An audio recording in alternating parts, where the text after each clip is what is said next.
Olá, meus caros. Aqui é o Corvo, e sejam bem-vindos a mais um Cine Corvo, onde dessa vez eu estarei falando sobre Friday the 13th, ou como é mais conhecido no Brasil, Sexta-feira 13. Um filme, basicamente o primeiro, do que viria a se tornar uma das franquias mais bem-sucedidas do gênero horror slasher da história, tendo realizado várias e várias sequências, algumas muito boas, que possivelmente serão aquelas que eu cobrirei aqui no Cine Corvo futuramente, e outros filmes muito ruins. Mas, de fato, Friday the 13th foi uma das franquias mais longevas e de maior sucesso do gênero slasher. O filme original é de 1980 e foi produzido e dirigido por Sean Cunningham, e o roteiro escrito por Victor Miller, com algumas interferências externas de um cara chamado Ron Kurz, o que deu algumas brigas no set, mas eu entrarei em detalhes mais posteriormente.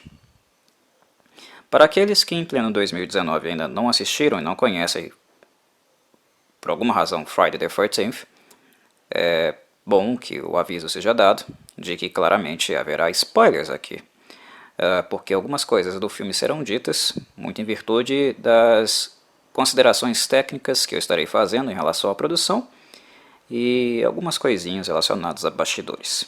É mais ou menos assim que o Cine Corvo opera, como aqueles que acompanham o segmento possivelmente já estejam acostumados. Muito bem, antes de falar basicamente um pouco do roteiro, é importante ir na vertente histórica e entender por que Friday the 13th veio à tona, como esse filme nasceu, o que motivou isso. E basicamente foram dois motivos. O primeiro motivo foi a situação financeira de Sean Cunningham.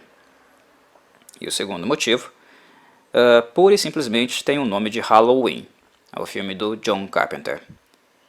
Vamos primeiro falar do Sean. Sean Cunningham era um produtor e diretor bem novato. Ele até aquele momento havia realizado poucos trabalhos, 3 para ser mais exato, onde um deles teve certo sucesso e apelo comercial, que foi o terceiro trabalho dele. Um filme conhecido, muito bom também, que inclusive também vale a pena um Cine Corvo futuramente, que é o filme chamado Last House on the Left, onde ele foi produtor. E esse filme teve a direção também de outro autor, de outro cineasta, que viria também a ter um pouco mais de fama, em virtude de um filme seguinte também dentro do gênero slasher, chamado A Nightmare on Elm Street, A Hora do Pesadelo, que foi Wes Craven.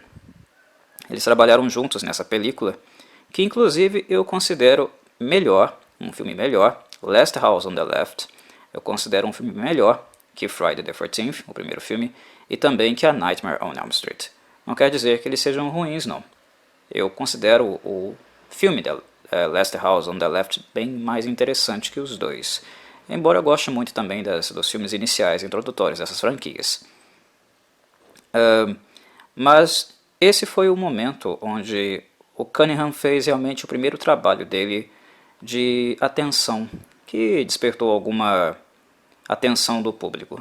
Tanto ele quanto o Wes Craven fizeram um filme de horror exploitation, com nudez, com sangue, coisas viscerais, digamos assim, bem cruas, algo que lhes dariam continuidade, principalmente em Friday the 13th.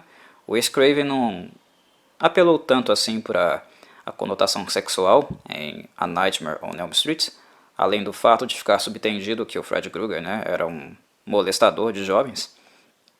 Mas em A Nightmare on Elm Street, na proporção que isso não fica explícito lá, em Friday the 13th isso fica, porque basicamente o Cunningham fez o filme para ser não explícito no sentido de cenas pornográficas, digamos assim, não é isso, mas contém nudez, contém um elemento sexista muito forte, porque o filme é para ser feito à base de mortes e sangue, e sexo. Ah, então, pegar um filme de Friday the 13th é ver jovens tendo relações sexuais e basicamente morrendo logo em seguida. É mais ou menos essa é a lógica de funcionamento dos filmes dessa franquia. E ela é uma lógica presente, né, já inserida no primeiro filme da série. Mas isso é gratuito. De onde isso vem? Isso vem apenas para vender o filme? Olha, também, né, porque sexo vende. Mas não é só isso, na medida que a carreira de Sean Cunningham vem de uma prática voltada para isso. Os primeiros trabalhos dele, os dois primeiros filmes dele, eram filmes de soft porn, que é aquele pornozinho leve, sabe? Sem introdução ou coisas do tipo. É exatamente isso, meus caros. O Sean Cunningham produzia soft porn antes de fazer o Last House on the Left e posteriormente o Friday the 13th. Então esses elementos sexistas ele trouxe desses trabalhos anteriores que ele realizou. Né? Esse é o motivo de o filme ter um acento. E este acento, né? Não foi uma coisa necessariamente aleatória, não. É muito em virtude da tradição dele nesse ramo, né? Da experiência prévia dele nesse ramo. Os filmes que ele fez eu não assisti, não tenho intenção de assistir também, porque parecem ser uma grande porcaria. Mas quem tiver curiosidade, cheque aí, procure, né, a filmografia do cara e, por sorte, talvez vocês encontrem essas tranqueiras. Mas vamos lá para o segundo motivo que eu havia citado, que é Halloween. E por que Halloween? Porque Friday the 13th é um recorte e cola de Halloween, mas com uma direção, né, uma ênfase, um acento diferente, em aspectos diferentes. Até porque Halloween é um filme mais conceitual, né, ele monta todo um clima, tem toda uma perspectiva de filmagem e trabalho de um conceito muito único do John Carpenter e da Deborah Hill.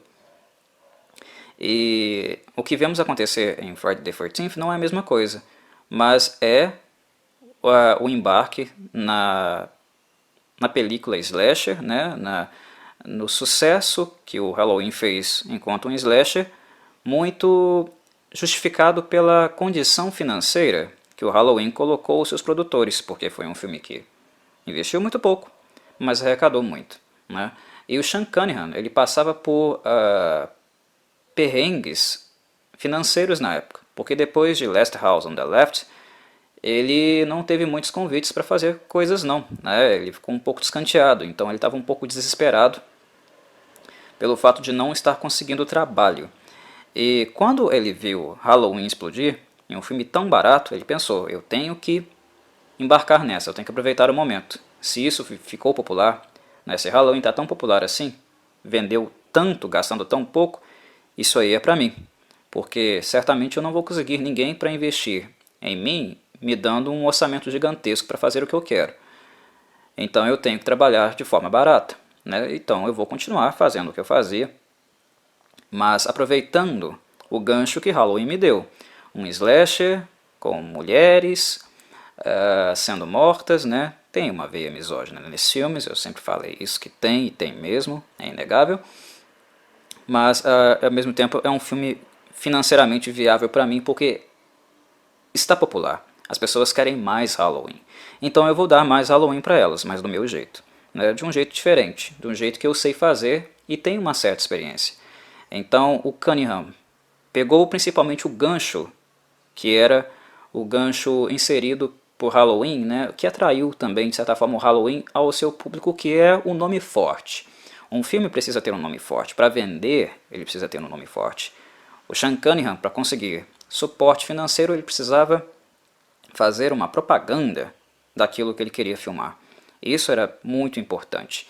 Então, como Halloween usou um feriado, ora, ele iria usar outro feriado, tão marcante, né, tão constante no ideário, né, no imaginário do público, quanto a data Halloween. Friday the 13th, sexta-feira 13, também é uma data que é envolta por um misticismo, né, por coisas agourentas ou algo do tipo, né, pela má sorte. Então, o nome forte era óbvio, explícito, e ele de cara aproveitou. Basicamente, essas são as raízes de onde e por que Friday the 13th veio à luz do jeito que veio. Não demorou muito para que eles conseguissem um certo apoio. Pouco apoio, mas o suficiente para filmar. E um distribuidor, né, interessado nisso também era necessário, e em virtude do sucesso de Halloween, a Paramount não hesitou em dar um tiro, né, dar uma chance ao Cunningham com a distribuição, que foi feita através do Frank Mancuso, né, que era um dos diretores da Paramount na época, né, um dos publishers que trabalhavam para a empresa e que ficaria com a série durante muito tempo. Né? Os filmes Friday the 13th ficaram associados muito à imagem, né, da Paramount. E ela ganhou muito dinheiro com eles também, inclusive, mesmo quando o gênero já estava sendo saturado. Bem, então tudo estava armado para que o filme viesse à tona. O modelo a ser utilizado seria um modelo módico, como foi feito em Halloween, né, com um cast, um elenco não muito caro, atores iniciantes, baratos, acessíveis, mas com uma figura que tem que ser uma figura cenicamente importante, por dois motivos. Para assumir um papel importante dentro da narrativa, para que desse alguma substância cênica para a película, no meio de tanta mediocridade e inexperiência dos possíveis atores jovens, né? Halloween fez isso com quem? Com o Donald Pleasence, com o Dr. Loomis, né? E Friday the 13th precisava também de uma figura central como essa. Alguém que iria aparecer pouco, porque certamente seria uma pessoa cara para se ter no set, né? Mas no momento em que ela aparecesse, no momento que ela fosse introduzida no filme, ela seria introduzida de uma forma marcante, que fosse realmente concisa, né? E satisfatória para o público do ponto de vista cênico. Alguém que você olha, que você acompanhe a atuação e que você respeite, né? Que a atuação seja crível, algo tátil e marcante. E essa pessoa, na verdade, não foi um ator, foi uma atriz que foi escolhida. Trata-se de Betsy Palmer, a atriz e a antagonista principal do filme. Opa, Friday the 13th não é um filme do Jason? Não, não é um filme do Jason. Jason só viria aparecer em Friday the 13th na medida que o primeiro filme torna-se um filme de sucesso, né? E pelo fato deles terem deixado no filme, no final do filme, um cliffhanger para uma possível continuidade caso o filme revertesse bons lucros.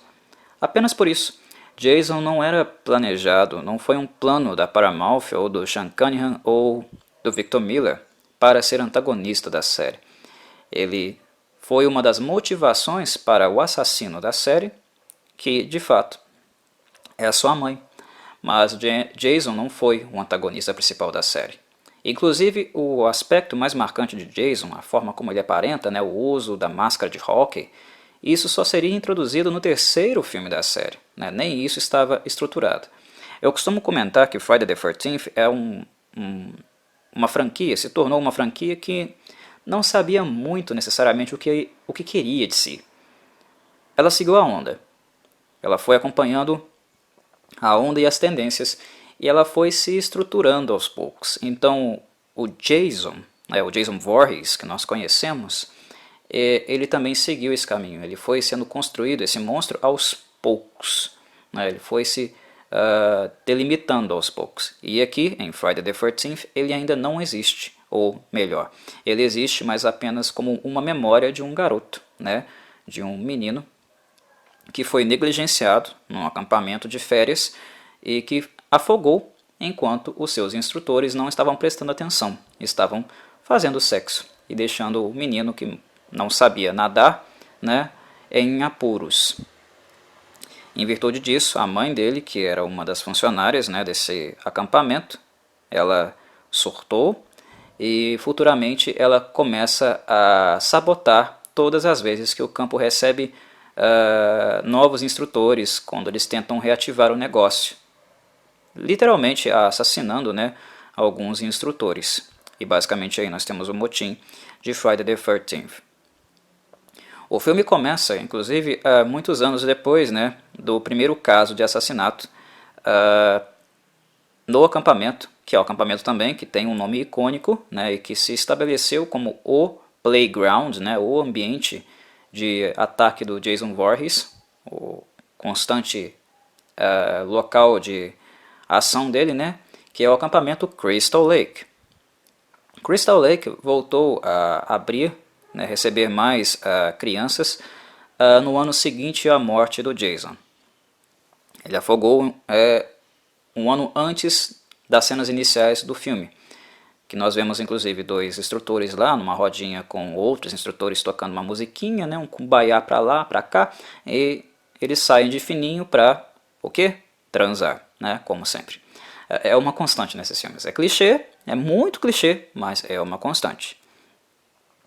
E no ato, né, quase no ato, eles não chegaram nos enfins, eles foram surpreendidos por uma figura que a câmera não capta, não mostra quem é, né? E isso será também uma constante em Friday the 13th.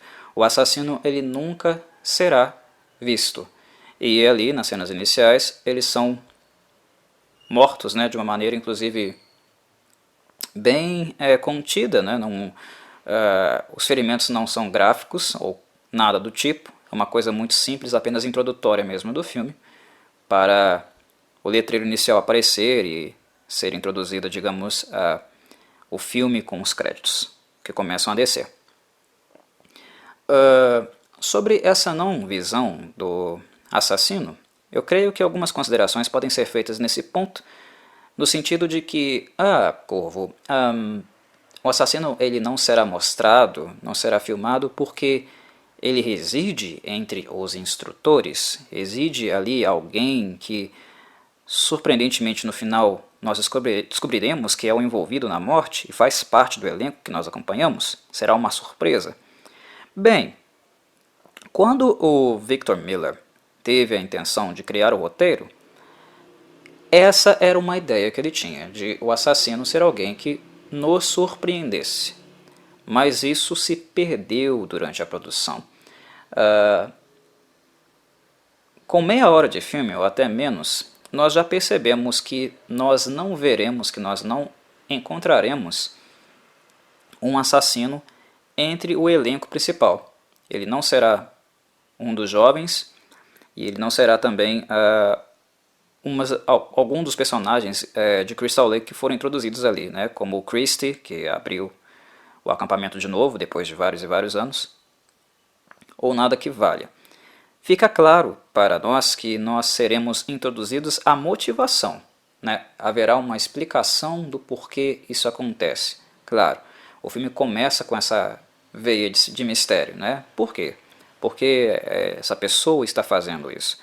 Isso será introduzido, isso fica claro, mas também fica claro que nós não veremos essa pessoa, esse assassino, sair do meio das pessoas que nós estamos acompanhando. É alguém externo, é um estrangeiro, né? Alguém que está à margem desse círculo social. Isso fica claríssimo.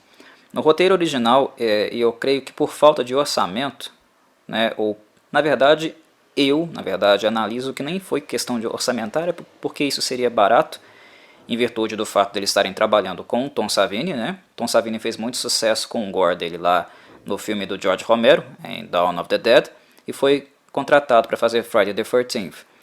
A ideia do Victor Miller era que a cada morte que nós acompanhássemos no filme, onde não seria filmado, né, a silhueta do assassino, não seria filmado o seu rosto, a cada morte que ocorresse nós veríamos a mão dele em algum momento. E a mão dele não teria um dedo. Isso estaria faltando. Mas como o filme foi feito num cronograma muito apertado, muito corrido, eu creio que eles foram cortando essas coisas para facilitar mesmo o processo e continuar com as coisas indo. Ou seja, foi realmente negligência mesmo. Então algumas ideias boas, interessantes até que tinham no roteiro do Victor Miller foram sendo tiradas.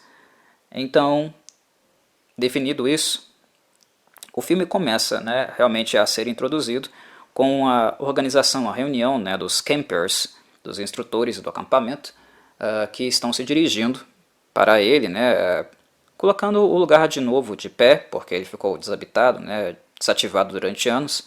Então eles precisam fazer algumas reformas, fazer com que o acampamento em si seja minimamente funcional. É um acampamento legalzinho, né? Tem realmente um lago do lado lá dele. Eles filmaram o filme muito próximo também do inverno, a água já estava fria, não era inverno em si, mas estava próximo. Inclusive as cenas na água, né? Tem uma cena que o pessoal mergulha, até um babaca do Ned lá, o personagem chato, né? É o clown, né? O palhaço mesmo do grupo, clichêzão. Até finge que se afogou, né?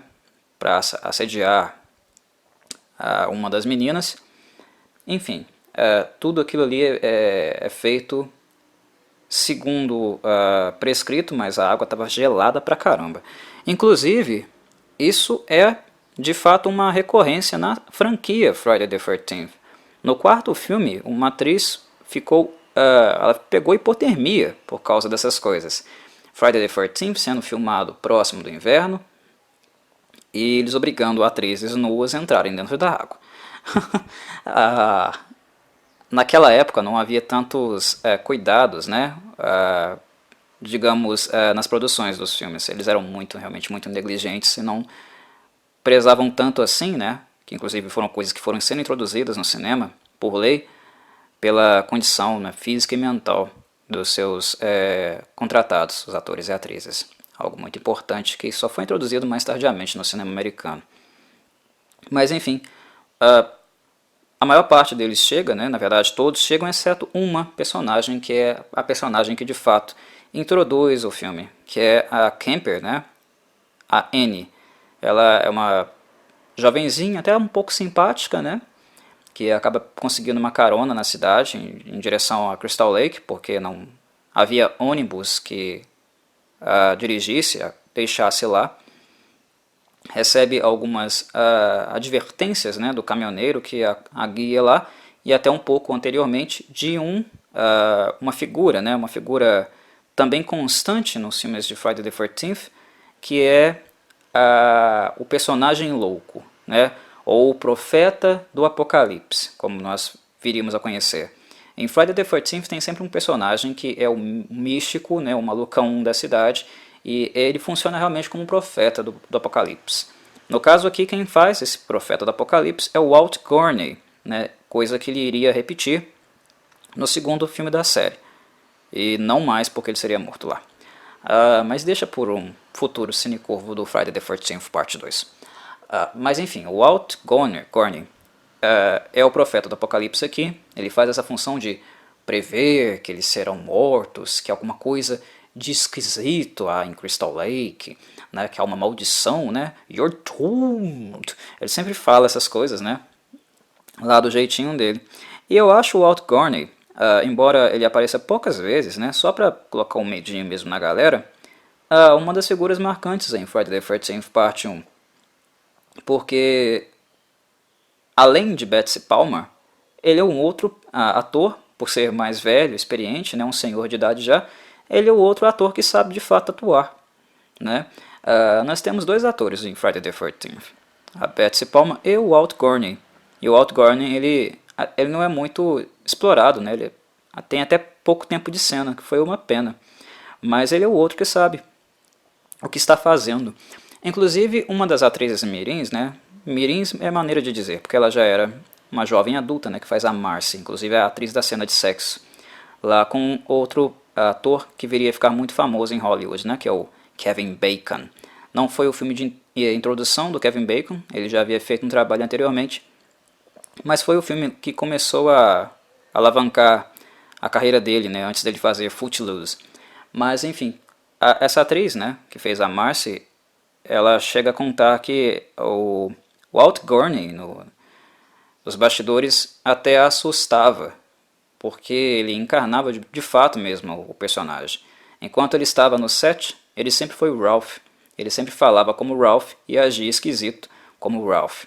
Né? Então, vê-se no sujeito, né, um nível de profissionalismo realmente notório. Né? O sujeito era realmente muito profissional e muito inserido mesmo dentro das suas personagens. O personagem dele era simples, mas isso não significou que ele não a levaria demasiadamente a sério.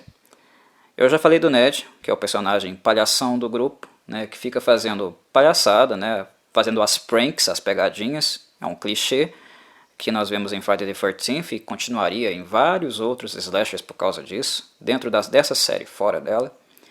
Tem a Brenda, que parece uma mocinha um pouco menos porra louca do que os demais, mas ainda um pouco porra louca.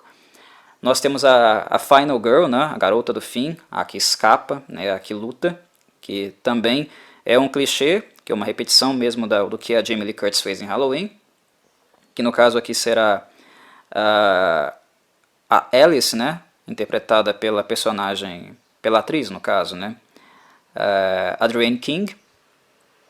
E temos alguns outros personagens mais secundários, como o Bill, né, que na verdade ele serviria como um antagonista, né, alguém para roubar o coração de Alice, que estava um pouco dividido, porque ela tinha uma relação ali um pouco não meio estabelecida com o dono, né, do acampamento, que era o Christie.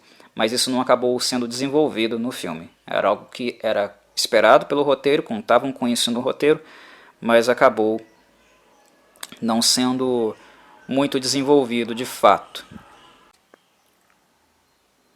Jack é o personagem interpretado pelo Kevin Bacon, e basicamente Kevin Bacon, né, lá iniciante, precisando também de trabalho, ele não era ainda uma primadona, como normalmente os atores e atrizes ficam depois de um tempo, né, ele precisava de trabalho, era um ator iniciante, mas curiosamente o que fez com que ele aceitasse o papel nesse filme, né, não era o primeiro filme de introdução dele, como eu havia falado, foi o fato dele ter poucas cenas, e uma das cenas ser realmente uma cena de sexo, com a Marcy, que acontece logo após, inclusive, do Ned entrar numa cabana, né, numa das cabanas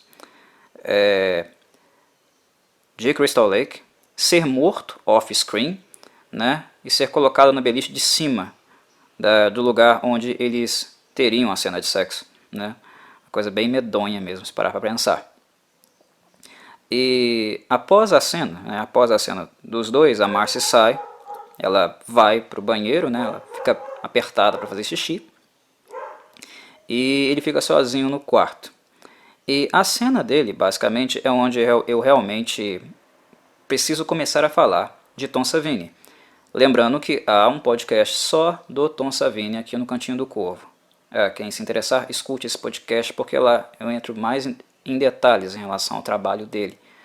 Mas eu preciso falar de Tom Savini porque Friday the 13th é um filme para ser gráfico. Né? Ele é um filme que não é para ser suspense. Ele é para ser gráfico mesmo, né? Um pouco mais grotesco do que Halloween foi. E muito do que ele apresenta, dos resultados finais que eles conseguem com o filme, é em virtude do trabalho muito criativo que Tom Savini tem. A morte de Kevin Bacon, o personagem Jack, lá na cama onde ele fica depois que a Marcy sai, é um dos pontos altos desse filme.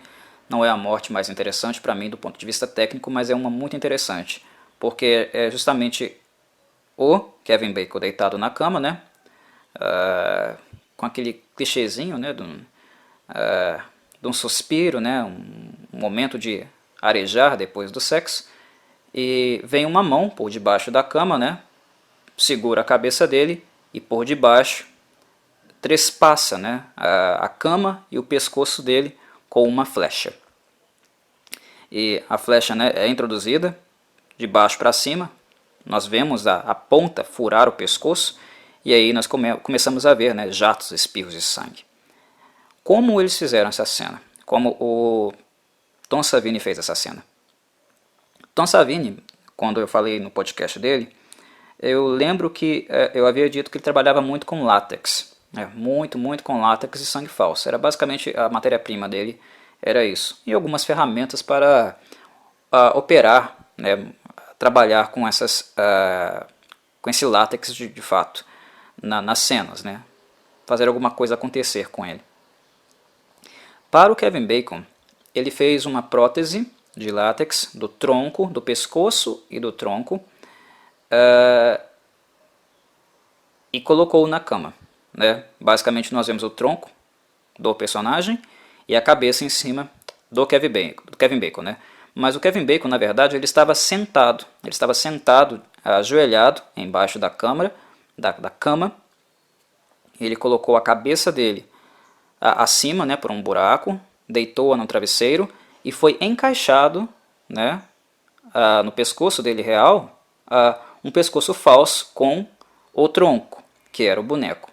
E quando a flecha é introduzida justamente no pescoço falso, né, que estava ligado àquele tronco do boneco.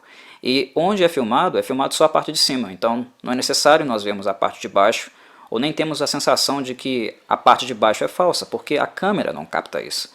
Então é uma filmagem focada, usando uma prótese, onde o Kevin Bacon usa a cabeça dele real, mas na verdade ele estava sentado, né, em posição ajoelhada, embaixo da câmera, da cama, trocando cama por câmera, que coisa. Mas enfim, basicamente a cena é assim. E uma coisa curiosa também é que quando a flecha é introduzida, pergunta-se, né, não tem sangue, né, no pescoço, não é de verdade? Como é que foi feito para o sangue esguichar ali? Foi uma bombinha. Vocês conhecem bem, né, aquelas bombas de encher pneu de bicicleta, né, bolas de futebol, aquela bomba bem simples. Foi exatamente aquilo que foi utilizado. Foi utilizada uma bomba daquele tipo, uma bombinha de pressão, introduzida num caninho, né, um cano, onde o sangue falso seria espirrado. A questão é que, curiosamente, exatamente no momento da cena, o Tom Savini havia testado, claro, né, o apetrecho antes, para ver se ele iria funcionar. Ele funciona, mas no momento da cena, durante as filmagens, ele falha miseravelmente. E como eles estavam gravando, e a coisa devia ser acelerada, né, o filme não deveria ser desperdiçado, coisas assim, coisas típicas de filmes de baixo orçamento, eles tiveram que improvisar. Como a bombinha não funcionou, alguém tirou o tubo, na autonomia mesmo, foi proativo, tirou o tubo lá embaixo da cama, né, da bomba, e começou a soprar o cano mesmo. E é por isso, né, isso que dá aquele efeito mais natural, mais orgânico, né, do sangue esguichando e também sujando o queixo, o pescoço, né, do Kevin Bacon. Não foi aquele jato rápido, né, como se fosse, sei lá, um tiro de pressão, que não seria algo muito natural. Mas nós vemos mesmo um guichozinho, né, com uma velocidade um pouco menor, em virtude do sopro da pressão ter sido feito por um sopro humano. Foi um acidente de percurso que acabou, creio eu, deixando a cena muito melhor. Depois do Kevin Bacon, né, a cena seguinte de morte naturalmente seria da Marcy, que foi lá para o banheiro. Mas antes de falar da cena dela, que aí sim eu acho que foi a mais interessante do ponto de vista criativo, de como nós montamos a cena, foi... eu preciso falar ainda do fato do Kevin Bacon, né, de ter uma falha mesmo de cena do Kevin Bacon, justamente quando ele é seguro pela cabeça, né? O braço que sai debaixo da cama é o braço do Tom Savini. Nós vemos um braço masculino muito recorrentemente nesse filme, porque normalmente é o Tom Savini que executa as mortes, é o cara preparado para fazer isso.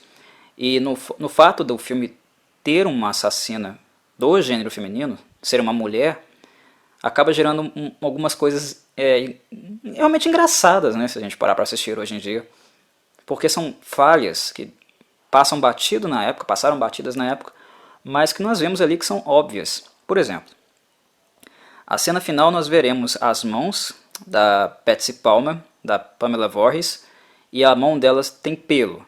Aqui, quando o Kevin Bacon é seguro pela cabeça, o braço que sai de baixo da cama é um braço de homem, claramente de homem, E também o tecido, né, que estava sendo usado na camisa, na blusa, é um tecido xadrez.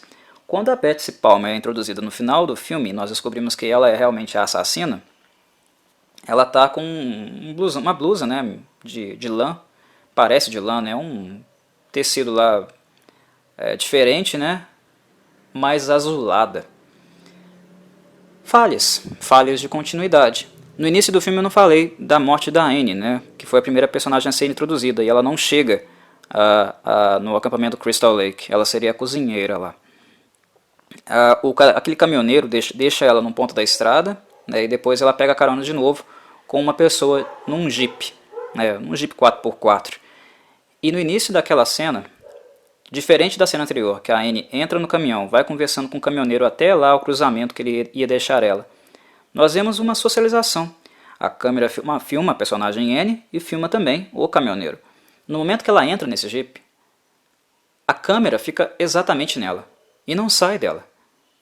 O filme ali entrega, olha, esse é o assassino, né? É uma coisa óbvia.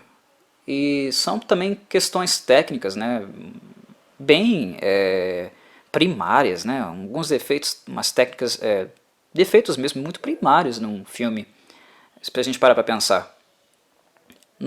É claro que no decorrer da cena, né, o assassino, quando ele passa do lugar que de fato ela teria que entrar para ir para Crystal Lake, ele acelera. Quando ela fala, ei, nós passamos do ponto, né, onde você iria me deixar. Aí o assassino acelera, pisa mesmo, né, no Jeep, o Jeep acelera e ela acaba tendo que saltar dele em movimento mesmo, acabando machucando e não conseguindo correr depois, o que acaba resultando na morte dela.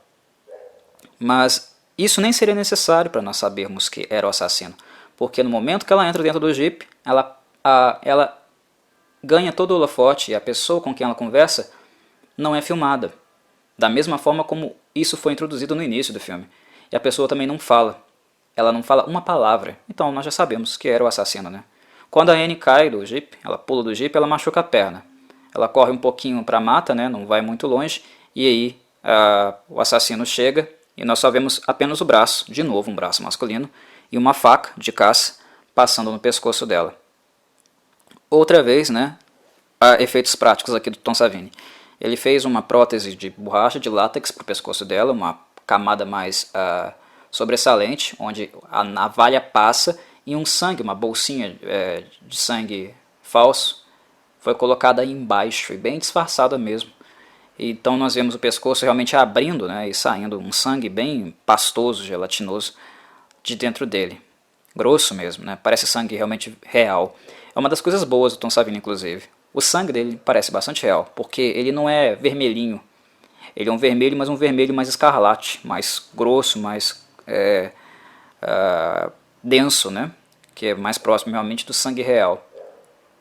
Really gruesome, bem nojento mesmo, de fato. Bem interessante. Voltando lá para Marcy, né, depois da morte do Jack, a Marcy tem uma das cenas mais interessantes, na minha opinião, ou talvez a cena mais interessante desse filme.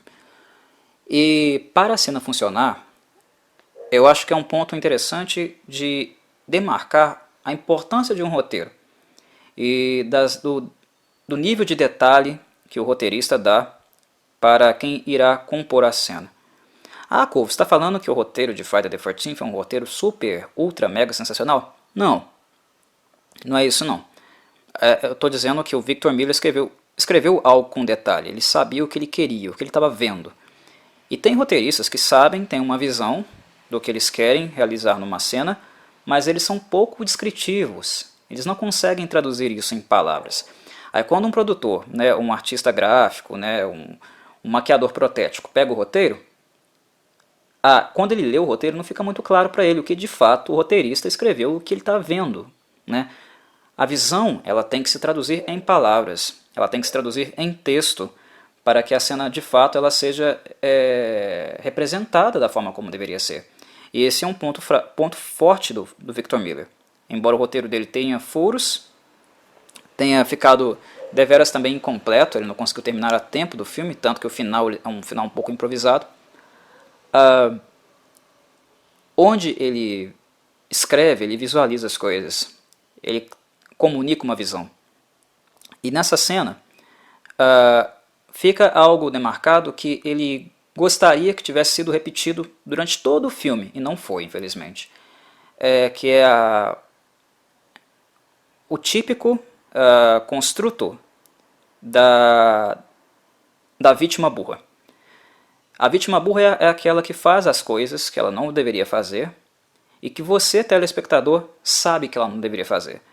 E naquela ânsia, naquela angústia, você levanta da poltrona lá no cinema e grita: sai daí, não faz isso, não faz isso. Porque, obviamente, a pessoa está fazendo algo estúpido, só que ela não percebe que está. As cenas são filmadas assim, né? De forma a causar esse efeito nas pessoas que estão assistindo.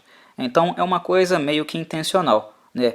Esse nível de burrice e estupidez de algumas personagens nós podemos apontar como uma falha de roteiro, algo frágil nos filmes, não muito factível, mas isso é algo também, muitas vezes, né, em alguns filmes no caso, feito com intenção, porque o que o roteirista quer não é tornar a cena necessariamente factível, mas que o público tenha alguma reação sentimental perante aquilo. Sua burra, sai daí. É isso que o Victor Miller queria.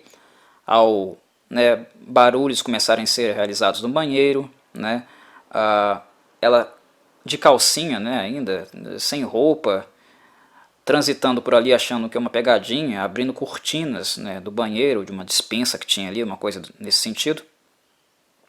E o telespectador lá, né, gritando: sai daí, tem alguma coisa acontecendo. Só que ela não sabia que estava sob ameaça, mas ela de fato estava em defesa, né? Então são reações sentimentais provocadas. E na hora, inclusive, que ela vai abrir uma cortina para ver se tem alguém atrás dela, é o princípio da cena que faz com que eu acredite a essa cena, exatamente a essa cena, como a melhor cena de Friday the 13th, de morte de Friday the 13th. Não porque ela é tecnicamente incrível em termos práticos, mas porque ela dá exemplos de excelente cinematografia, de técnica cinematográfica. Quando nós vemos a Marcy abrir a cortina e olhar para dentro, a câmera está virada em direção a ela. E atrás dela, na parede, nós temos uma boa iluminação para nós vermos a sombra de um machado movimentar. Isso é fotografia, meus caros. Isso é bom cinema. E aí, a Marcia se vira. E quando ela se vira, surpresa, ela já chora, porque ela vê o machado estendido. É algo muito instantâneo. E quando ela vê o machado estendido, né, quando ela chora, a câmera já foca o machado e o movimento do machado descendo. E o machado desce muito rápido, não se filma ele atingindo ela, né, mas sim um movimento rápido dele batendo numa lamparina. É muito rápido. Se vocês pegarem o seu DVD ou Blu-ray aí de Friday the 13th e colocar numa velocidade curta, vocês vão ver exatamente um movimento de machado descendo rápido e batendo na lâmpada, né? Com aquela proteção metálica. Bate na proteção metálica da lâmpada, né, do teto. E isso dá essa sensação de que o machado desce, que ele é introduzido brutalmente na personagem. E daí, quando corta desse movimento, já corta para o machado introduzido na face da Marcy. Então, como o orçamento é pequeno, como é difícil filmar uma cena onde um machado de fato é introduzido na cabeça de uma pessoa, nós usamos aí efeitos, técnicas cinematográficas para tornar a cena factível. E ela de fato se torna, porque o movimento de cena, de câmera, o que é feito nessa cena, naquilo que eu descrevi, dá a sensação, transmite a sensação de que realmente um machado foi introduzido na cabeça. Não é necessário você ver ele sendo introduzido para sentir que ele foi, né? E essa é a diferença. Ao machado ser movimentado em direção, bater na lâmpada e descer, a câmera já corta para Marcy, né? Onde nós vemos ela cair para trás, né? Óbvio pleonasmo. Mas assim, ela cai com o machado já cravado na cabeça. E ali, para o machado, né, o Tom Savini utilizou um cabo real de madeira, como foi mostrado, né, na arma real, e a parte que está introduzida na cabeça dela é uma esponja, é uma espuma, onde esse machado, né, esse cabo foi introduzido e ele foi colado no rosto dela. E o sangue ao redor, né, o ferimento, foi tudo maquiagem mesmo protética que ele fez, né, com látex e tudo. É muito legal, é muito bonito. Nós vemos a imagem, né, bonito no sentido macabro, né, mas nós vemos a imagem de um machado realmente introduzido no crânio, muito introduzido, afundado no crânio. E com elementos cinematográficos, técnicas cinematográficas, que tornam aquela cena realmente muito crível, né? É acreditável. Para mim, em termos de death scenes, né, cenas de morte, é o ponto mais alto e criativo desse filme como um todo, sem sombra de dúvidas. Como todo filme de baixo orçamento, nós temos alguns imprevistos, né? E curiosamente, em algum deles, isso é aproveitado de alguma forma. E nesse filme, algumas coisas aconteceram no set e que acabaram virando cenas, muito em virtude do roteiro do Victor Miller ter buracos, né, ter imprecisões. Deram realmente muito pouco tempo para ele fazer um roteiro. Inclusive, quando eles estavam contratando a Betsy Palmer, tentando convencê-la a fazer esse filme, porque não era um tipo de filme que ela fazia, mas eu falarei um pouco da Betsy mais adiante. O roteiro que ela leu, ele estava cheio de buracos. Ele não era completo. E além de ser de mau gosto para ela, né? Ela nunca tinha feito um filme de terror e não gostava nem um pouco do gênero. Percebia-se buracos. E algumas cenas que acontecem no filme, são filmadas totalmente ao acaso e no improviso. Uma das cenas é aquela cena onde a Alice, né, a Final Girl, ela encontra uma cobra dentro de uma cabana, né? Em uma das cabanas de Crystal Lake. Aquela cobra é de verdade, né? E ela assusta pra caramba a Adrienne King. Quando o pessoal vem ver de curioso mesmo, né? Então eles aproveitam aquele momento e transformam esse momento em um momento do filme para cobrir, né, realmente mesmo espaço, para ganhar tempo de cena e fazer com que o filme ganhe aí um time running, né, um tempo total suficiente para as salas de cinema. Porque se dependesse só do roteiro que tinha sido feito, não daria. De fato, não daria. Querem um outro exemplo, né, de Friday the 13th ganhando tempo, acrescentando tempo de cena para atingir o tempo total, o time running ideal? É a cena da Alice, né, da Adrienne King, lá na cozinha, fazendo café. Nós vemos ela fazendo todo o processo, lentamente, muito devagar, muito morosamente. Meu Deus, quem não sabe como é que se faz uma coisa dessa? É algo tão cotidiano, trivial. Não tem muita justificativa para colocar uma cena dessa num filme. E muito menos com essa morosidade. Mas isso estava sendo feito de maneira proposital, porque eles precisavam de tempo de cena, para de fato constituir o filme, né? São fatos que eu achei pertinente mencionar aqui. Uma outra cena, que inclusive essa cena, por ser tosca, o Victor Miller não gostou dessas coisas, diga-se de passagem. Ok, ele não teve tempo para escrever um roteiro muito grande, mas aquilo que furaram, né, acrescentaram no roteiro dele, ele não gostou não. E quem fez isso, né, quem estava por trás disso, era um cara chamado Ron Curse. Ele começou a furar, a escrever coisas para dentro do roteiro do Victor Miller. E o Victor Miller ficou putíssimo com esse cara. Porque é como se o cara tivesse, né, realmente deturpando, né, o bebê dele. É a obra dele, né, o trabalho dele. Imagina, você escreve um texto e antes de publicar chega uma pessoa lá e começa a escrever parágrafos, coisas que você não escreveu. É claro que você vai ficar puto, né?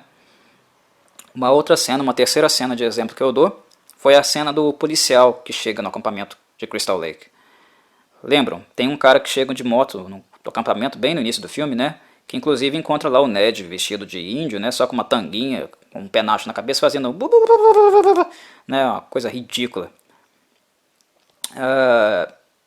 Aquele cara da moto, na verdade, ele foi colocado ali meio que à força, né? Porque o cara que está pilotando a moto é o Harry Crosby.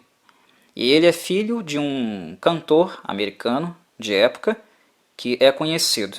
Mais uma tentativa de, o filho do Bing Crosby, que era o cantor, né? Está em Friday the 13th. Mais táticas, né, baixas mesmo de tentar vender o filme em virtude de nomes de peso, que não são nem são de peso assim, né? Nem chega a ser isso. Mas essa cena é uma cena que é introduzida ali. O policial chega de moto, no caso o Harry Crosby, pilotando mal pra cacete. Lembra quando ele faz o contorno? Ele recebe uma ligação no rádio, ele sobe na moto, faz o contorno para voltar. Como o contorno dele de moto é ridículo. Isso é porque o Harry Crosby nunca tinha pilotado uma moto daquela na vida. E é daquelas motos de patrulha pesadas, né? Então ele estava todo desengonçado naquela moto, porque ele nunca tinha feito aquilo na vida. É ridículo, é ridículo.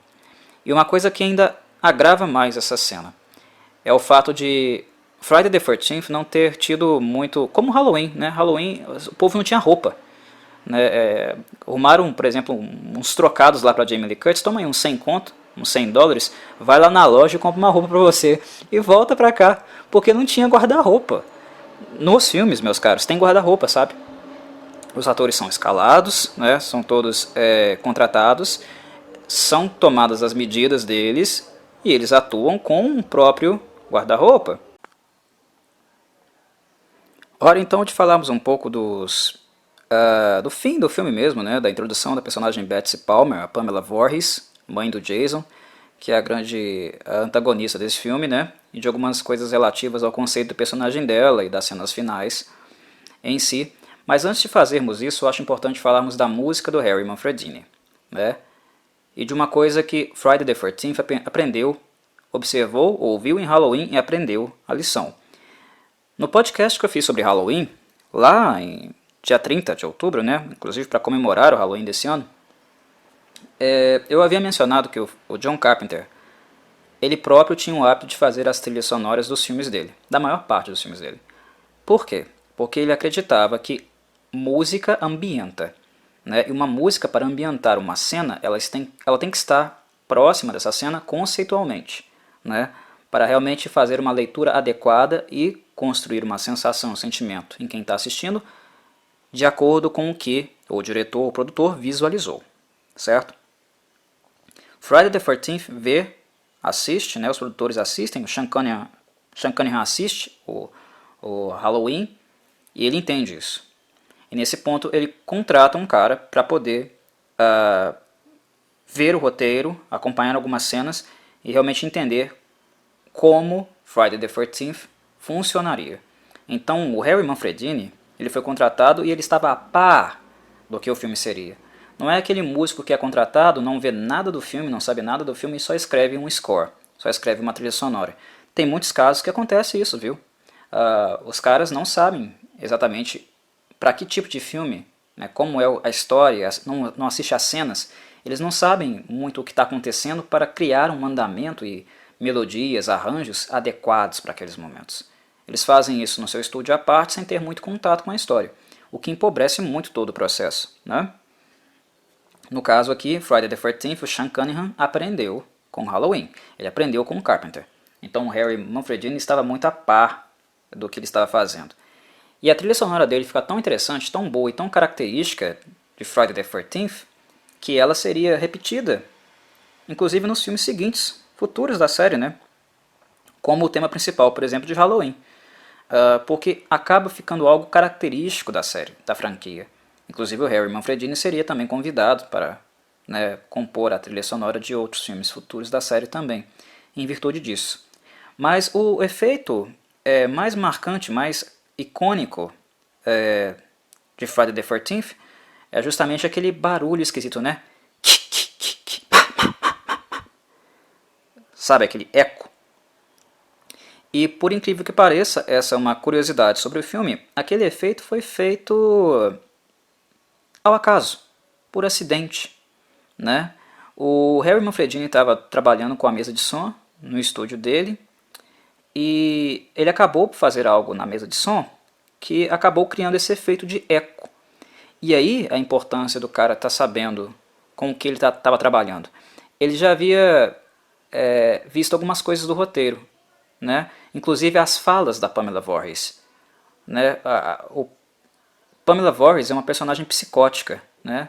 É como se o Jason, ou a alma do Jason, ou como se ela ouvisse vozes do Jason, né? Dizendo para ela matar os instrutores, né? Então, inclusive, no filme ela fica repetindo, né? Kill her, mommy, kill her, né? Mate-a, mamãe, mate-a. É como se o Jason estivesse falando através dela. Vocês lembram disso? O Harry Manfredini lembrou disso.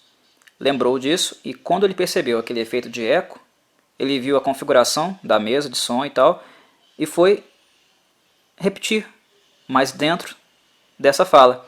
Então ele fez kill, ele falou, né? Kill.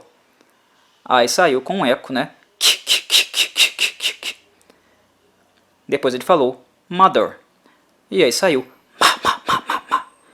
E aí, né, acabou sendo construído, né, dando origem ao famoso de Friday the 13th. Fora isso, né, são mais os arranjos mesmo que ele cria para o filme, né? Aqueles sons ambientes e tal, que a série também tem, que são marcantes. É um fato interessante ser mencionado aqui. Falemos um pouco então da Betsy Palmer, da Pamela Voorhees. Lembrando que ela mata também o Bill e a Brenda, no caso, né, obviamente. E a morte dos dois são off-screens. Nós vemos os dois, né, sendo mortos fora de cena, fora da tela, e depois os corpos sendo revelados, né, até um pouco grotescamente, quando a Betsy Palmer, a Pamela Voorhees, começa de fato a perseguir, no fim do filme, a Alice, a Adrienne King. A Brenda, ela é morta na área de arco e flecha, né? Nós não vemos como, mas nós vemos ela ser atraída pela Pamela Voorhees, né? Ela começa a gritar, help, help, please, com uma voz bem infantil, né? É uma voz alta. Se nós pararmos para pensar, é um pouco meio sem noção isso, né? Uma pessoa adulta imitando uma voz infantil a ponto de ela ser convincente para fazer uma pessoa sair de uma cabana no meio de uma tempestade que estava caindo, né, e ir lá para a área de tiro e assim ser surpreendida. Imitar uma voz de criança não é muito difícil, né? Help me, help me! Eu faço isso, né? Você também pode conseguir fazer. É fácil. O problema é fazer isso alto, porque a criança estava gritando, ela estava berrando. Enquanto você aumenta o tom da sua voz, o que é natural é que a sua voz volte, né, para a tessitura dela, natural dela, né? Mas de alguma forma ela faz, né? Isso acaba sendo feito no filme. Inclusive nem é a Betsy Palmer que faz isso, mas isso é feito. Então a Brenda é atraída e morta em virtude disso. Off-screen, né? E o Bill, nós vemos também ele ser morto off-screen, né, no momento que a Alice acorda, ela estava dormindo, e teve a sensação de que sonhou com a morte dele ou algo do tipo. E o Bill, no caso, né, nós encontramos ele empalado mesmo, né, cravado numa porta que a Alice fecha, com as flechas lá, né, do playground, né, do campo de arco e flecha, pregado mesmo na porta. Nós não vemos o assassino, né, e ele só é introduzido posteriormente. A Alice, ao encontrar os corpos, ela fica desesperada, né? Ela tenta trancar a casa, né? Amarrar uma corda na porta para não deixar a porta abrir. Ela faz tudo isso. Inclusive, quando o corpo da Brenda é arremessado, ele é arremessado na janela para a janela quebrar e criar um ponto, né, para o assassino poder entrar dentro da cabana. Isso faz com que a Alice saia da casa, né? O assassino nem precisa se dar o trabalho. E quando ela estava saindo, correndo para fora do acampamento, aquele Jeep, lá do início do filme, né, aparece chegando. E se você prestou atenção no início do filme, naquele Jeep, você vai saber de cara, né? É o assassino, né? Se você lembrou do Jeep, das especificações do carro que pegou a Anne e acabou a pessoa, o condutor do carro, matando-a, você já vai sacar de cara que se trata do Jeep lá do início do filme e que a pessoa que sai de dentro dele é o assassino. E a pessoa que sai de dentro dele não é um homem, mas uma senhorinha de idade, né? Uma mulher já na casa dos 40 e tantos, indo para os 50 anos, né? mais velha mesmo já, e amorosa, cuidadosa, né? Ela dá uma sensação materna de querer ajudar, né? A Alice toda banhada em lágrimas, desesperada, gaguejando, falando que o Bill morreu, que estava ali, que era para ela ver. Na verdade ela não disse que era para ela ver, né? Na verdade ela fala para ela não ir, porque o assassino poderia matá-la também. E lá a Pamela Voorhees, né, tratando ela com todo carinho, esmero, com uma sensação, né, um sentimento maternal mesmo de cuidado. E isso é interessante, esse contraste é interessante, porque quando ela entra na cabana com a Alice e vê os corpos, ela começa a falar, né, sabia que isso iria acontecer, que o Christie nunca devia ter aberto esse acampamento de novo, esse acampamento só traz coisas ruins, né, pobres crianças. Ela começa a purgar, né, a cena. E ao mesmo tempo a contextualizar com o passado, com as raízes dos acontecimentos anteriores em Crystal Lake. E aí que ela menciona o Jason, né, o filho dela, que morreu afogado no lago, que não estava sendo vigiado pelos instrutores como deveria. E aí ela começa a introduzir, né, digamos, ao telespectador a sua patologia, porque a patologia dela emocionalmente começa a emergir, né? Ela começa a purgar falando do filho dela, né, que o filho dela morreu, que ela trabalhava lá, e de repente ela surta de novo, né? O aspecto mais sintomático dela, patológico dela, vem à tona, e aí ela ataca a Alice, né? Ela culpa a Alice, você é instrutora, ela associa aos instrutores iniciais, né, a figura do instrutor da Alice, e como ela associou com todos os outros instrutores, né? Para ela, todos os instrutores, todas as pessoas ali que participam do contexto de Crystal Lake são culpados pela morte do Jason, e ela pune-os, né, de alguma forma. Isso é claro, né, é um quadro psicótico, né, ela está surtada mesmo. E isso é introduzido, e aí então ela começa a atacar a Alice, né, até o confronto final, né, o embate lá com a Alice, que é típico do fim dos filmes de slasher, né, de perseguição. E é interessante porque a Alice luta bastante com ela, né, as duas mulheres, a jovem e a mais velha, se engafinham mesmo, né, de fato. Uma dá pancada na outra, uma bate na outra. Inclusive, uma coisa bem curiosa aconteceu durante as filmagens, né, porque, não sei, a Betsy Palmer falou que ela não sabia que ela não podia bater de verdade. Vindo de uma atriz tão experiente, de filmes anteriores, mesmo que ela não tenha feito filmes dessa natureza, a Betsy Palmer fazia comédias e drama, para o cinema e para a televisão. Tá? Ela nunca fez filmes de terror. Ela afirmou, na época, né, inclusive em entrevistas posteriores, que ela não sabia que ela não podia bater de verdade na pobre da Adrienne King. Tem uma cena que ela encosta a Alice na parede, né, a Adrienne, e ela começa a esbofetear a cara dela. Pá, pá, pá, de um lado para o outro. E aquilo parece real pra caramba. Né? Quando a gente está assistindo Friday the 13th pela primeira vez, nós achamos aquilo o máximo, que parece muito real.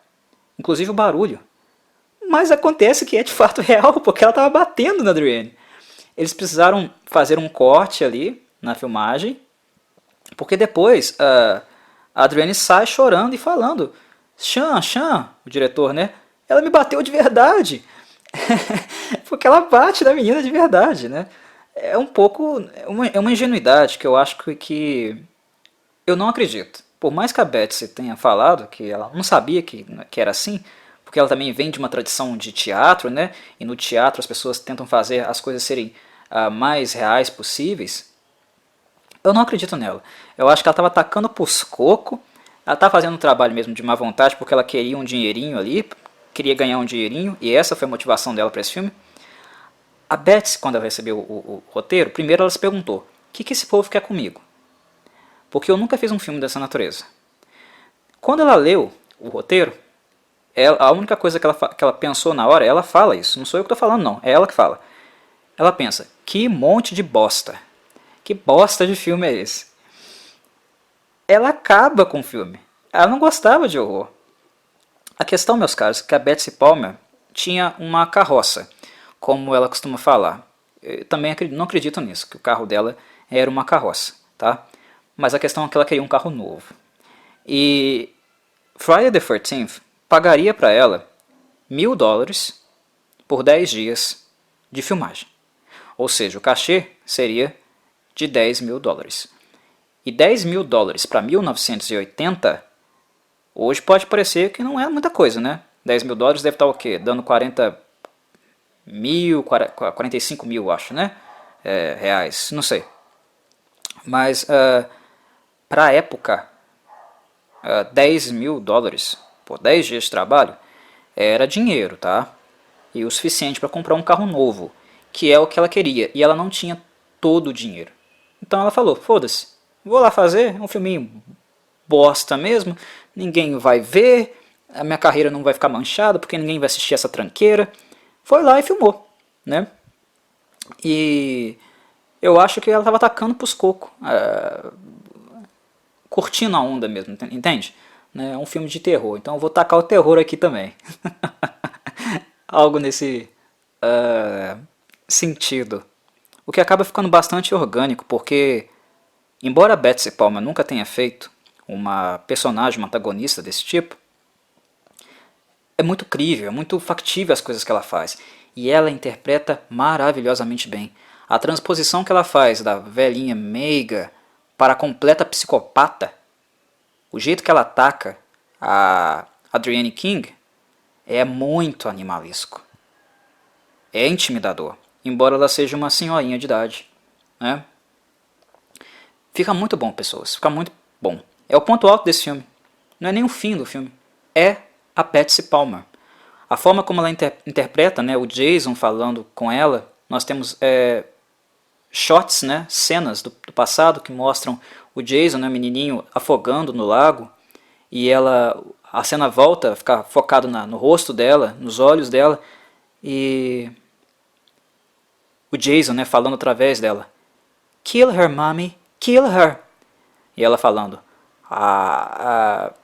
respondendo ao Jason, né, "Don't let her go", e ela falando, "I want, Jason, I want", eu não vou deixar, Jason, não vou deixar.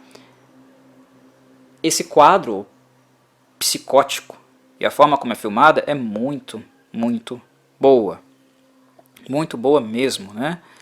É o ponto alto desse filme. Betsy Palmer. Os $10.000 que foram investidos nela por 10 dias valeram toda a pena, né? E ao contrário do que a Betsy achou, esse filme ficaria marcado na carreira dela. Ela ficaria muito mais famosa ainda do que ela era, em virtude desse filme. Tanto por má repercussão, porque havia um preconceito gigantesco com os slashers naquela época, né, devido à característica misógina deles, algo que até o Victor Miller nega. O Victor Miller fala que ele escreveu o roteiro dele, né, seguindo uma lógica de que a Alice seria a final girl, né, a garota final, muito em virtude dela não estar tão envolvida e não tão inserida, né, nesse contexto de querer transar, de querer curtir como os outros estavam. E, segundo ele, isso faz com que a personagem dela não fosse distraída como os demais. Então Victor Miller está dizendo que os outros morreram porque eles estavam distraídos, porque eles estavam pensando só em sexo e baderna. Ele já está desmentindo essa questão do moralismo aqui com o moralismo, vocês percebem? É papo furado. A Alice não estava distraída ela não estava distraída de fato, mas assim, ela também não estava focada em nada, porque ela tem muito pouco tempo de cena. Muito pouca coisa acontece em relação a Alice também. Ela não tem muito o que se focar, e nem os demais personagens, né? E os personagens morrem porque eles transam, sim. Porque eles são despudorados, né? A Brenda, por exemplo, ela não morre, mas numa parte do filme ela propõe um jogo de Monopoly, né? Monopólio, para jogar, mas valendo as roupas. Na medida que você vai perdendo, você vai tendo que tirar uma peça de roupa. Não tem uma cena de sexo com ela, mas ao mesmo tempo ela fica parcialmente nua, né? Só com a roupa de baixo, só com lingerie. Então, de certa forma, ela também é promíscua e ela morre. A Alice é a única que não tem essa inclinação, né? E ela é que sobrevive. Tem moralismo, né? É inegável que os slashers tinham isso. Então esse papel, né, essa justificativa de que ela não morre porque ela não estava distraída é balela, tá? Não tinha nada realmente necessariamente coeso, justificável no filme para falar uma coisa dessa. Mas enfim, a má reputação de Friday the 13th e também a boa reputação por causa que as pessoas ficaram interessadas com a má reputação para ver esse filme, o que acabou dando frutos, né, fazendo bastante dinheiro para a película, fez com que a Betsy Palmer ficasse muito conhecida por um público que não era o dela, que era o público do terror, e que é um público gigantesco. O público do terror, do horror, é gigante também. São muitos fãs, e fãs que normalmente têm uma tradição de serem muito fiéis. Então, esses fãs, né, os fãs de Friday the 13th, seguiram a Betsy Palmer até o fim da vida dela. Ela foi convidada para muitas convenções, teve outros trabalhos, fontes de renda em virtude disso, e recebeu sempre muito carinho dos fãs por causa disso. Então esse preconceito, esse ódio, até ódio mesmo que ela tinha em relação aos filmes de terror, isso mudou com o tempo. Ela mesma fala isso, né? Que ela passou depois do tempo, muito em virtude do carinho dos fãs, a ver o filme de uma forma diferente, porque ela não gostou de ter feito o filme. Ela achava o filme uma tranqueira, e ela de certa forma tinha razão, porque o filme tem muitos problemas, né? Não é porque Friday the 13th é um filme legal de muito entretenimento que ele é um filme tecnicamente bom. Eu acho ele tecnicamente bom nos efeitos protéticos, lá no Tom Savini. Mas fora isso ele tem muitos problemas, né? Não é porque eu gosto do gênero e do filme que eu vou endeusá-lo tecnicamente, não. Eu vou apresentar as qualidades e defeitos do filme e vou falar, olha, eu gosto, me entretém, me diverte. Não é bom, mas me diverte, né? É bem isso. Ela acaba cedendo com o passar dos anos, né? E não falando tão mal mais do filme em virtude disso também. Até porque o trabalho dela foi muito bom. Para uma pessoa que nunca tinha feito um antagonista anteriormente, foi muito bom. Bem, como informação adicional, né, cenas finais do fim da Betsy Palmer, do filme da Pamela Voorhees, ela é decapitada, né, próximo do lado do lago, depois de uma batalha campal, né, a Alice e a Pamela Voorhees, elas se engafinham, né, na areia, rolam, batem uma na outra com remo do barco, e tem a machete, né, que a Pamela está segurando, ela deixa cair. A Alice pega a machete, ela vai no chão, passa a mão na machete e volta com tudo, vap, arranca a cabeça da Pamela Voorhees. E a cena é bastante gráfica, né? E essa cena também é interessante porque ela é filmada em slow motion. Para você... são duas coisas, desfoque e slow motion, para você não ter a percepção clara do rosto da atriz e também para você ter a sensação de que a machete passa com tudo, né? De uma forma bem troglodita, digamos assim. Para fazer essa cena, novamente o Tom Savini usou aquele protótipo de tronco que ele havia usado lá na cena com Kevin Bacon e uma cabeça protética também, né? Um manequim que ele criou com látex do molde do rosto da Betsy Palmer. Esse molde do rosto dela foi retirado. Uma pessoa usou, né, esse molde de maneira curvada, né? O sujeito ele se curvou para frente, ele se abaixou um pouco, o molde ficou em cima do ombro dele, né, dos ombros dele, na parte aqui de trás das costas, próximo da nuca, e ali o facão foi passado e a cabeça do manequim foi realmente decepada. Abaixo da cabeça havia uma saída de ar, onde novamente, né, o sangue foi bombeado. Dessa vez funcionou. E por isso que nós vemos da área, né, do pescoço, um sangue espirrando para cima. E o efeito mais interessante da cena, no caso, é do próprio ator que estava segurando o manequim, porque ele deixou o braço dele encaixado na blusa da personagem, da Betsy Palmer. Ele vira o braço para cima, né, e ele mexe com as mãos, com os dedos, como se a pessoa tivesse, como se fosse uma galinha recentemente morta, né, Quando você arranca a cabeça, a galinha não continua movimentando. É basicamente isso, né? O cérebro foi desconectado, mas ainda existem os últimos impulsos nervosos. Então a mão, a gente vê o braço da mão e a mão da personagem estendido, né, os dedos movendo e tal. E aquilo dá uma sensação realmente muito macabra, muito grotesca para a cena. Mas lembram que eu falei que eles não usavam sempre... Eles não usaram a Betsy Palmer para cenas de assassinato? Que era sempre um homem fazendo? E um dos furos, uma das coisas ridículas dessa cena, né? Mas que só se nota se você olhar com bastante atenção, até porque a cena é noturna, a mão da Betsy tem pelos. Porque é a mão de um homem. E aí, a antagonista morta, teoricamente, o filme termina. Não.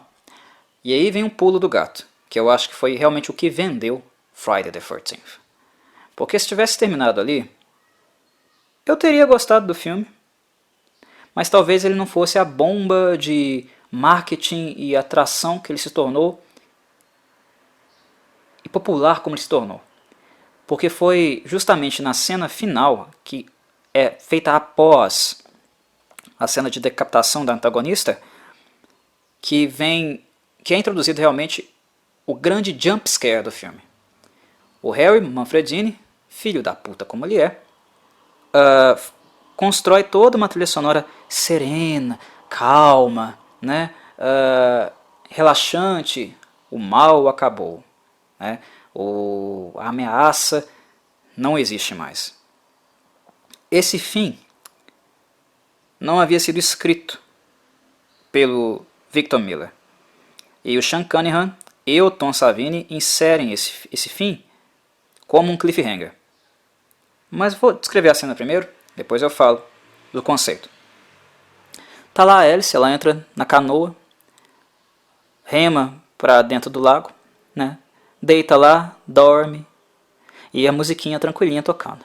Aí ela acorda, né, na manhã seguinte, um dia bonito, limpo, né?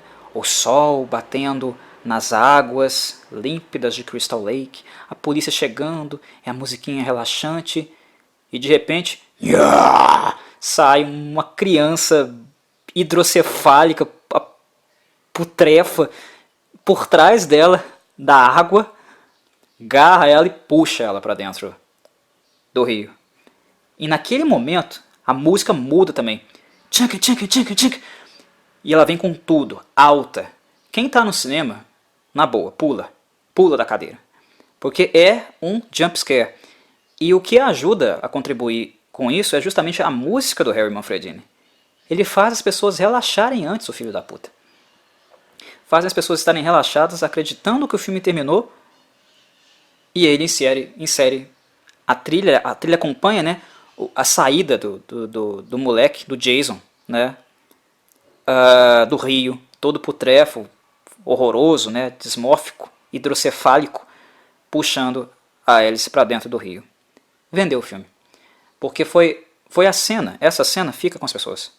Né? O resto do filme, as pessoas naturalmente podem esquecer com o tempo. Porque realmente não tem uma coisa muito realmente marcante para fazer que as pessoas lembrem do filme depois de 20, 30 anos. Mas essa cena fica. Essa cena dificilmente será apagada da memória em virtude do susto que as pessoas tomaram com ela no cinema. E nós falamos de cinema, né, de caixas de som altas e tudo mais, né, uma tela gigantesca. Ou seja, foi o que vendeu o filme. E quem pensou nessa cena não foi o Victor Miller não escreveu, ele terminou o roteiro com a morte da Pamela Voorhees, foi o Tom Savini. Foi o Tom Savini que pensou, vocês querem um cliffhanger? Vocês querem uma coisa para chocar e assustar as pessoas? Então eu vou dar para vocês. E de onde ele tirou a ideia? Ele tirou a ideia de Carrie, o filme Carrie. Vocês lembram do final de Carrie? Que o filme está todo calminho, com musiquinha lenta, bonitinha. Inclusive a trilha sonora de Carrie é estranha, né? É lindíssima, lindíssima, lindíssima. Adoro a trilha sonora daquele filme. Mas no final do filme o braço de Carrie sai do túmulo e pega a moça. Lembram disso? Foi ali que o Tom Savini se inspirou. Foi ali que ele tirou a ideia e falou para o Sean Cunningham para eles filmarem a cena final dessa forma. Né? Friday the 13th recebe algumas influências claras de Halloween, que é a mais óbvia. Para esse final, para esse jumpscare, é Carrie, a estranha. E o próprio conceito da personagem Pamela Voorhees e da psicose dela, né? Ela é uma personagem psicótica. É o quê? Alfred Hitchcock. É Psycho, psicose dele, né? Só que eles fizeram, o Victor Miller no caso, a ideia foi dele nesse caso. O conceito de Pamela Voorhees seria o reverso do Norman Bates. O Norman Bates é o quê? Um homem, um assassino, que é acompanhado pelas vozes da mãe dele, e que inclusive veste da mãe dele, como se ela encarnasse, como se ele encarnasse a própria mãe, né?